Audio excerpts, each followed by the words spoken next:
Okay, Assalamu alaikum.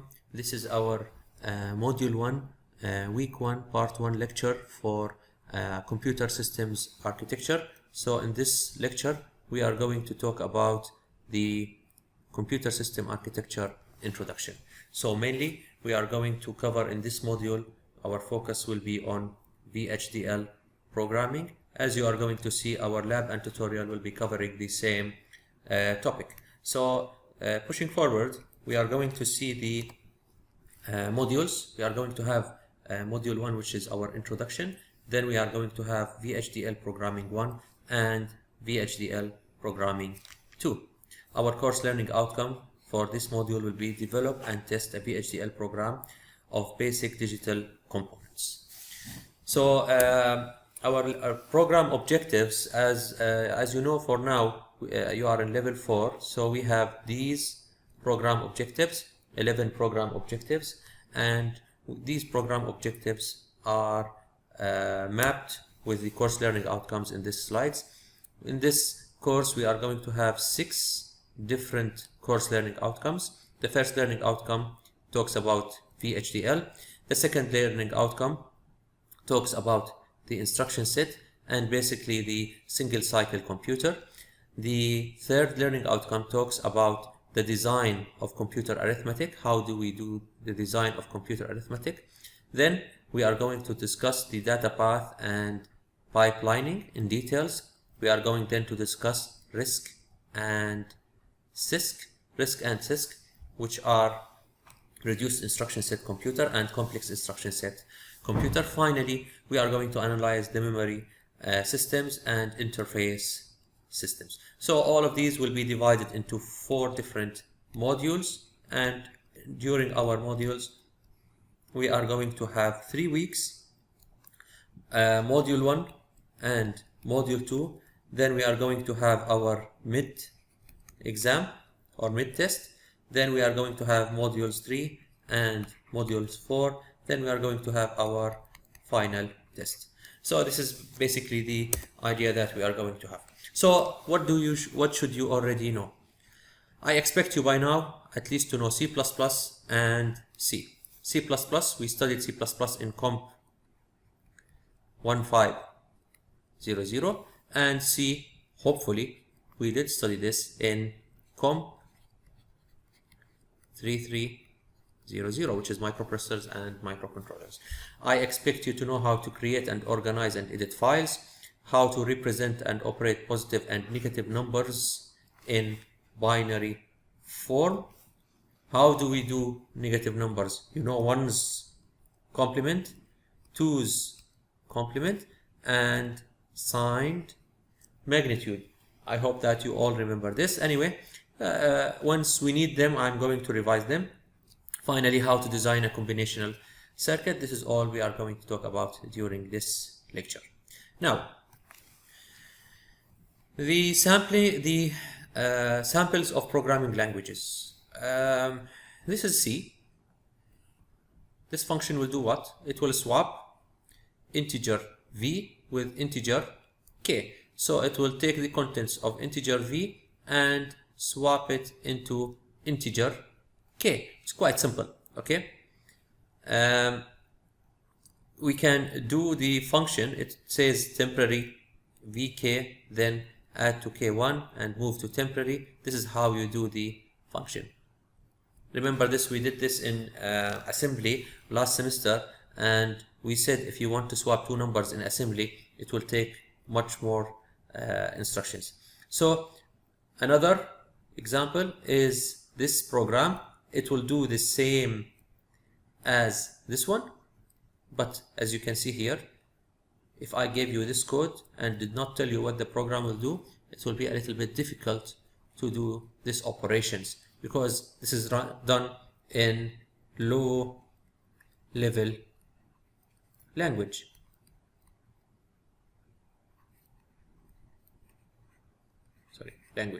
Okay. Now, the final part is this part over here, which is the machine language, and we are going to concentrate on the machine language this semester. Okay, so by the end of this semester, I hope if I give you the right tables, you can understand and tell me what this program will do. Now, to change from a high-level language to a low-level language, we need the compiler. And to change from assembly to machine language, we need the assembler. So we have a compiler and we have an assembler. If you recall, in the last semester, what we did was we wrote the programs in C, and then once we compile, we got two files, the ASM file and the hex file. Now the ASM file is for the assembly, and the hex file was used for machine language. Of course, it's not stored in binary because it's very easy to change between binary and hexadecimal, so the files were stored in hexadecimal and it's called a hex file. So this is what we did in last semester. Now, the advantages of higher level languages are many, and by now you are familiar with the high level languages. They allow the programmer to think more naturally, improve programming productivity, improve programming maintainability, allow programmers to be independent. So, and emergence for optimization of compilers. So which one is the most important one? In my opinion, it's very important to have more natural languages. So instead of saying in assembly, move, if you remember, move to AX3,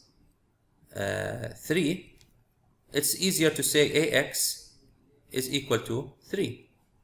So it's much more easier to use natural languages in comparison with assembly languages. Improve productivity. You saw earlier, if I have, let's say 3 instructions, for instance, I want to do X plus Y is equal to Z. In assembly, to do that, I will have to say move AX, X, move BX, Y, add AX, BX. This is what we used to do in assembly just to do this instruction. So it's not that practical to use it. Make programs independent of computer.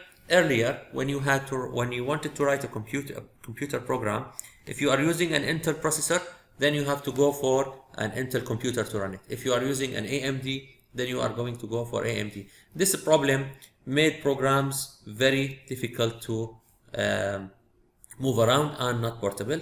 Nowadays, all programs depends on the compiler. If you are writing a C program, you write it on a Windows or on a Windows operating system, then you go for a Mac operating system. It should work fine as long as the compiler is compatible. So as a result, very little programming is done today at assembly language level. Yes, we studied assembly last semester, but it's very important to understand assembly so we can appreciate the higher level languages as they come in later on.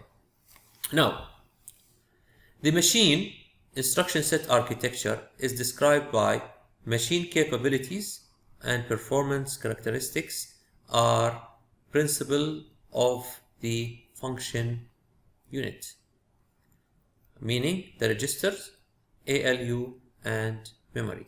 So we are going now talking about the organization. Then we have the function units are interconnected using the buses, and logic and means where information flow between the function unit, how it is controlled. So why is the ISA important? What's an ISA? It's an instruction set architecture. ISA. Why is the ISA important? This is our question. What's an ISA? It's the instruction set architecture. It's the thing governing how you build your CPU. So again, the major components of a computer. First of all, if I ask you about the major components of a CPU, the major components of a CPU, if you remember, what does a CPU contain of? 3 things, right? What are these 3 things? First, CPU registers. Then, arithmetic and logic unit. And finally, CU, which is control unit. So these constitute our CPU. Now, as a computer system, a full computer system is divided into input devices, memory,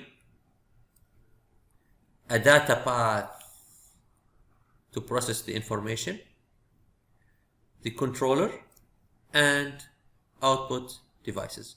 So we have a new thing called data path. So what is a data path? We will have a lot of concentration this semester on the data path. So this, we are going to talk in full details about the data path. Now,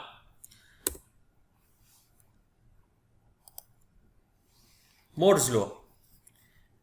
If you recall, we did study Moore's law sometime somewhere in COMP4100M1W1P1, Fundamentals of Computer Systems. I did talk to you about Moore's law.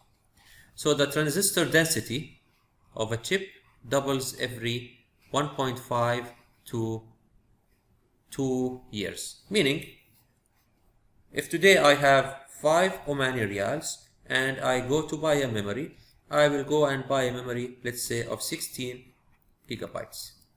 After 2 years, so 2 years later, the 5 Omani Riyals will give me 32 gigabytes.